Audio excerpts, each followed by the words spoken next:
Bom dia, Silmar César Miller.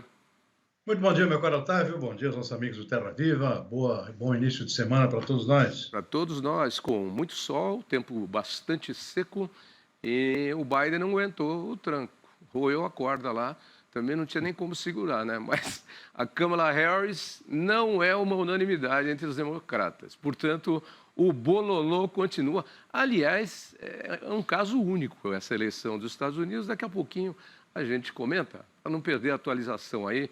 Vamos aos números do mercado.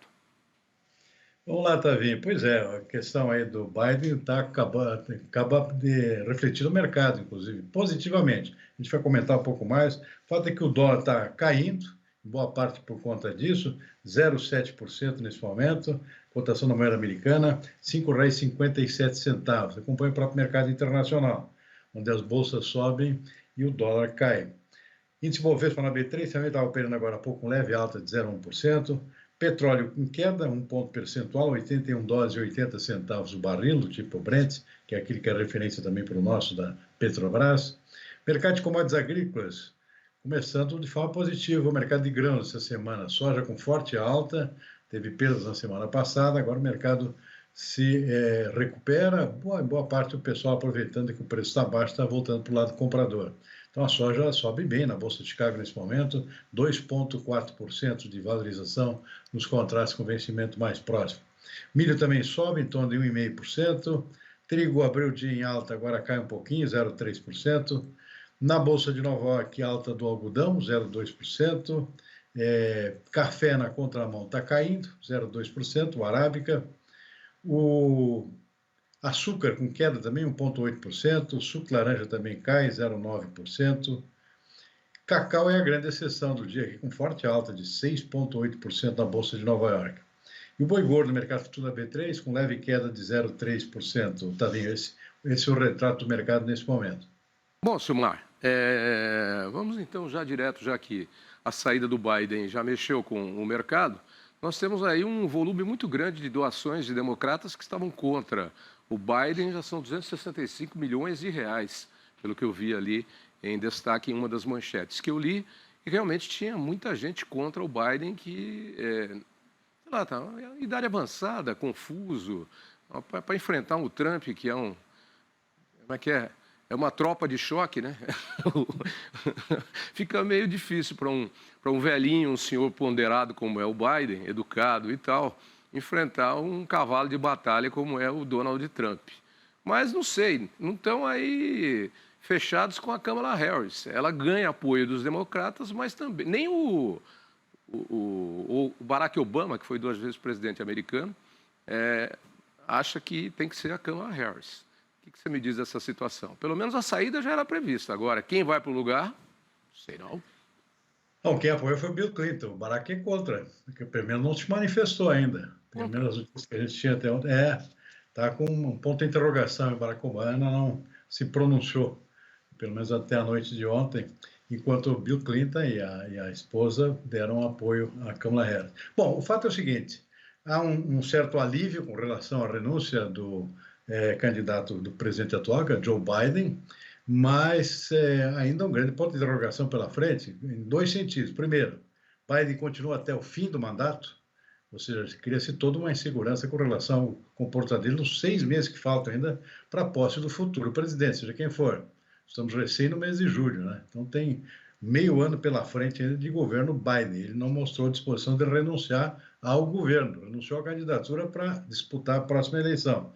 Então, esse é um ponto de interrogação grande, gera muita incerteza no próprio mercado a permanência dele até o final do mandato, se é que vai continuar. O segundo, não tem vice ainda escolhido para Kamala Harris, se é que vai ser essa a composição.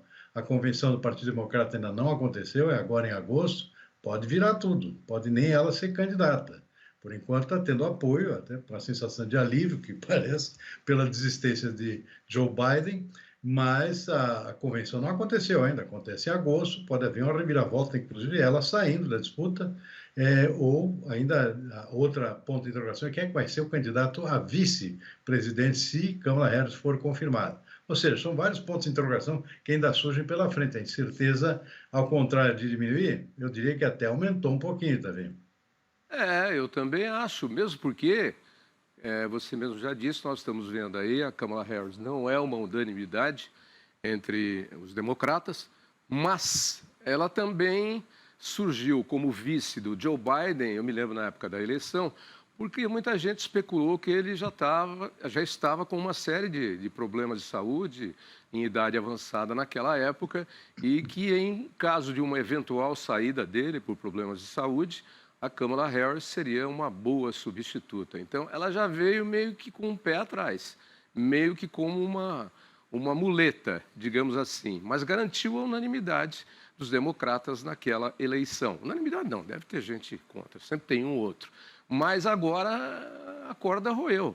E eu estava vendo aqui, me parece que esse é um caso único na história americana, essa confusão e a desistência. Os dois partidos são sempre predominantes, republicano e democrata, se alternam no poder, às vezes fazem mandatos seguidos aí, mas, no geral, eles vão se alternando. E são os dois grandes. Na verdade, eles não pensam muito diferente um do outro, apenas protagonizam coisas para dizer que são diferentes. Porque, na hora da execução, quem controla não é o presidente dos Estados Unidos, a gente sabe muito bem disso. São outros organismos e outras forças, e senadores, e políticos, e judiciário, né? O próprio Obama autorizou a invasão lá no Paquistão, onde pegaram o Bin Laden, numa visita que ele estava aqui em São Paulo. Ele estava no Rio de Janeiro.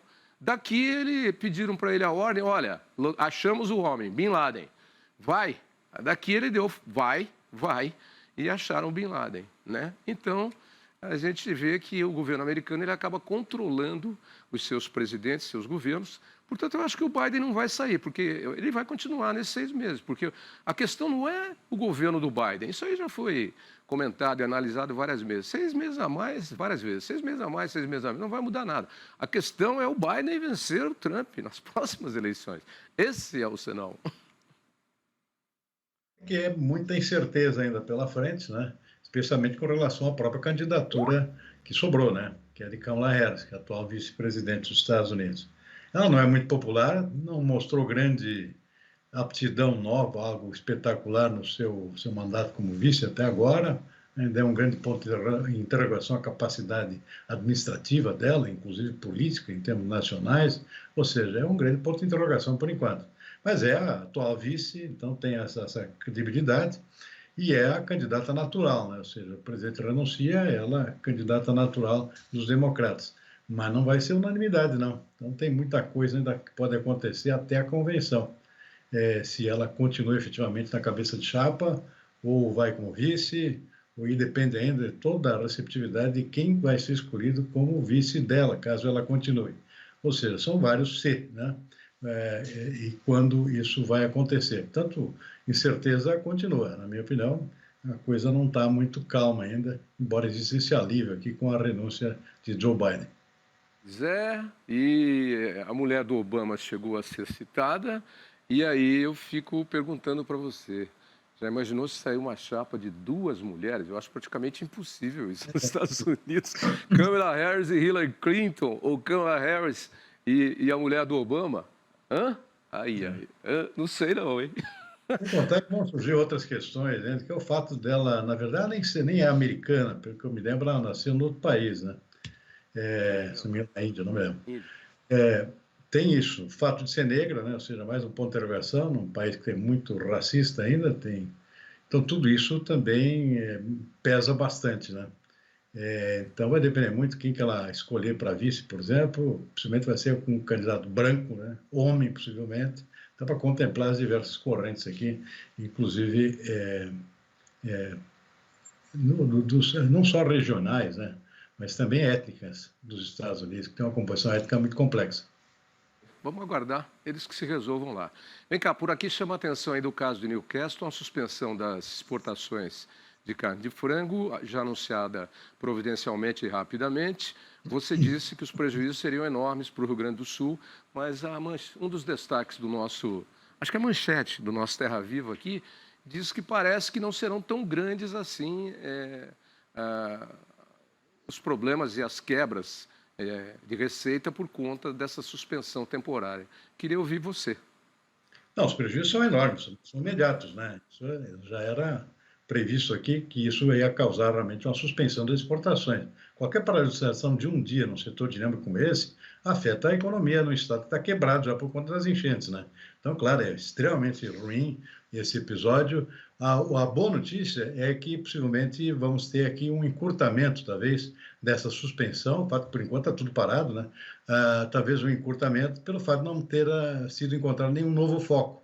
Parece que está tudo restrito a esse caso, que é de um frigorífico, de um aviário só, nesse município de Antagorda, está tudo isolado por lá, e aparentemente a coisa se restringe a isso. Possivelmente algum efeito causado até pela questão das enchentes, né? Que pode ter causado esse problema lá até de chegada de fiscais, o deslocamento para vacina, esse tipo de coisa. Mas é uma questão logística lá que deve ter afetado lá a falta de vacinação desse plantel específico. Então, parece que está sob controle, mas tem um efeito imediato muito ruim. Suspensão das exportações, que seja por uma semana, 30 dias, por enquanto se fala em 90 dias, né? É muita coisa. Isso é um prejuízo muito grande para a economia no estado que tem, nesse setor aqui, um setor importante da sua economia, que é a produção e exportação, por exemplo, de carne de frango. É o terceiro maior estado produtor de frango do Brasil. Só fica atrás de Santa Catarina e Paraná. Quando você suspende a exportação, você, na verdade, está parando toda a cadeia produtiva do frango, porque é uma sequência lógica que a gente já descreveu várias vezes aqui. Põe lá o pintinho na integração, lá no sistema integrado, ele está engordando, você já tira o frango que está bom, vai para o abate, do abate vai para o mercado ou vai para o container já vai para o porto, já tem data para embarcar, tem local para descarregar, você puxa o freio total. Imediata do preço, né? Já está acontecendo isso, queda no preço do frango, isso afeta, claro, a rentabilidade do produtor de uma forma ou de outra, né? Caindo o preço também afeta, né? Então, e cai as ações das empresas que atuam nessa área, ou seja, é um círculo de prejuízos aqui que, no curto prazo, são inevitáveis. Vamos pensar assim, o nosso problema é um resfriado num aviário de frango, que é um resfriado. Nos Estados Unidos, o problema da eleição lá é uma pneumonia que tinha um paciente na UTI. Agora ele já foi declarado inapto, né? Mas está em recuperação, né? Na sua saúde. Agora, como é que vai resolver o problema da pneumonia entre os democratas? É bem mais grave, bem mais complicado. Bom, a boa notícia também, só para completar aqui, o presidente Lula finalmente concordando aqui em cortes do orçamento, né? Essa foi a boa notícia da sexta-feira, isso acabou acalmando o mercado, o dia começou mal na sexta-feira por conta daquele apagão, né? Apagão logístico aqui da questão da internet, né? Que afetou voos no mundo inteiro, isso foi um impacto muito importante no próprio desempenho da economia, afetou vários setores, várias empresas importantes, multinacionais inclusive. Mas o dia terminou um pouco mais calmo, inclusive com o dólar caindo, por conta do anúncio de que o presidente aceitou fazer cortes no orçamento. O que falta agora definir que cortes e onde, né? Isso deve ser definido entre hoje e amanhã.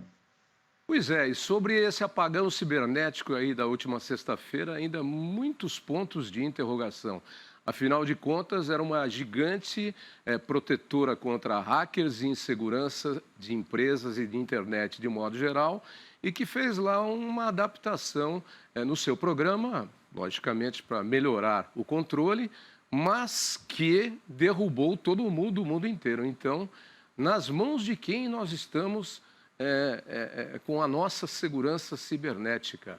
Eu conversava com um amigo nesse final de semana que gosta muito disso e conversa muito. Ele falou: sabe o que é?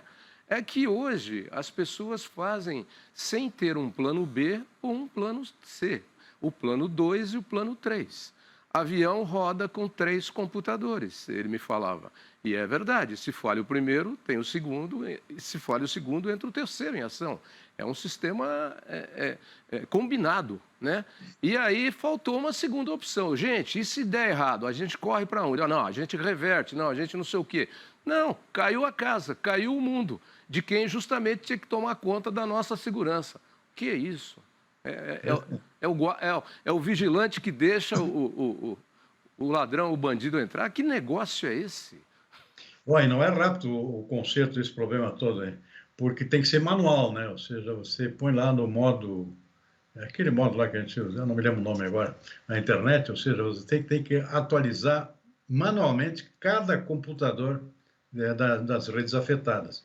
E isso vai longe. Isso é uma trabalheira, um prejuízo muito grande em várias grandes empresas, inclusive no mundo inteiro, inclusive bancos.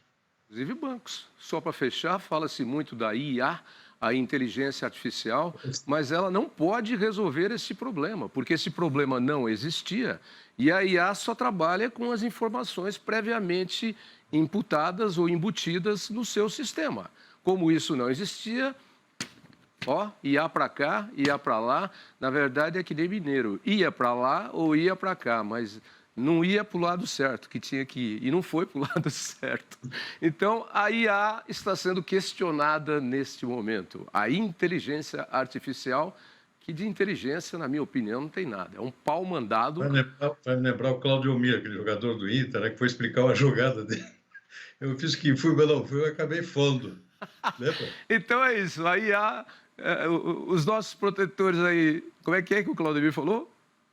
Eu fiz que fui, mas não fui, mas acabei fundo. Mas não fui, mas acabei fundo. Então é isso. E a IA está aí sendo questionada, a inteligência artificial, que para mim de inteligência não tem nada. É um pau mandado, como diz aquela expressão. O que você botar lá dentro, ela aprende e não sei o quê. Para chegar até os filmes de ficção aí, onde os computadores criam vida e começam a ter autonomia e controlar e tomar decisões independentes, eu acho que tem muito chão ainda. Por enquanto, máquina trabalha do jeito que a gente programa, do jeito que o ser humano programa. Aí um exemplo, esta catástrofe cibernética da última sexta-feira. Vamos aqui para o nosso Brasil, onde a estimativa para a inflação de 2024 voltou a subir de acordo com um boletim Focus. O mercado voltou a prever alta na inflação brasileira. Dos 4% previstos na semana passada, agora o IPCA de 2024 foi estimado em 4,05%. O novo Boletim Focus também vem acompanhado de uma revisão de alta para a economia do Brasil.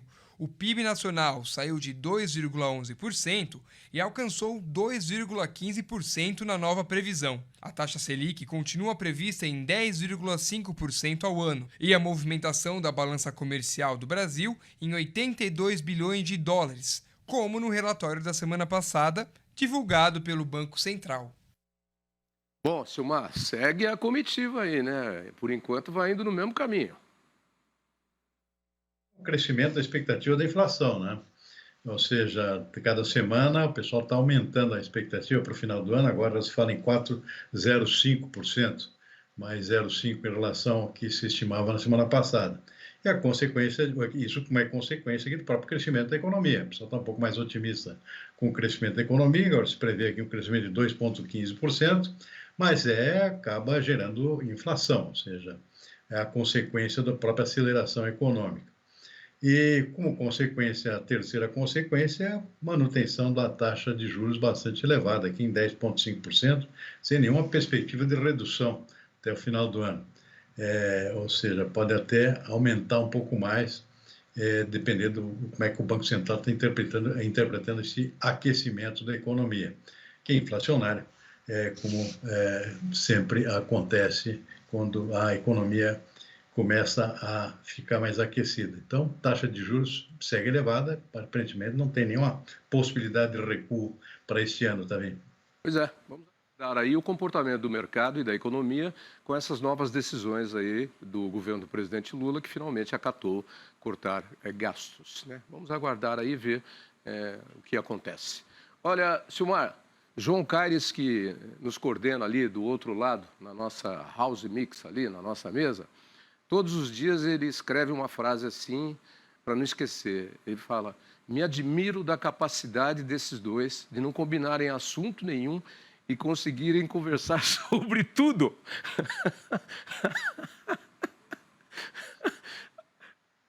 Ah lá.